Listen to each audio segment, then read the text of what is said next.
Hi, I'm Jennifer Lawson. I'm a philosopher and a Stoic. Today I wanted to talk to you a little bit about the Stoic concept of vice. It's important to understand vice because it's the opposite of virtue.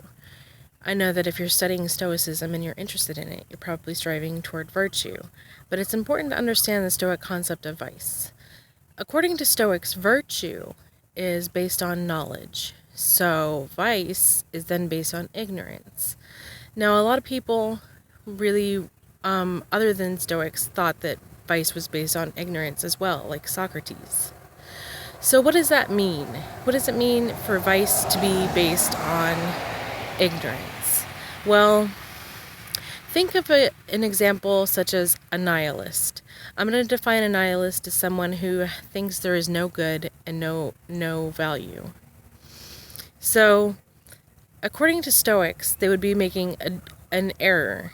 They would be thinking that there is no value and no good, when, according to Stoics, there is at least one good, and that is virtue, and it's necessary and sufficient for happiness. So a nihilist would be making a fact error, really. It would be judging that there is no goodness and no value, when in fact there is. So that's how it's based on ignorance, how vice is based on ignorance.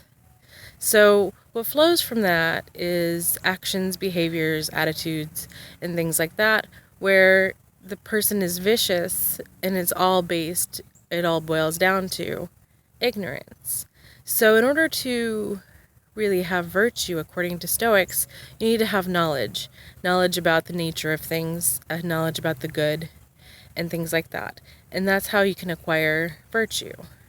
So it's important for Stoics to really have knowledge and know the truth about things in order to have virtue. And it's important to avoid ignorance in order to avoid vice.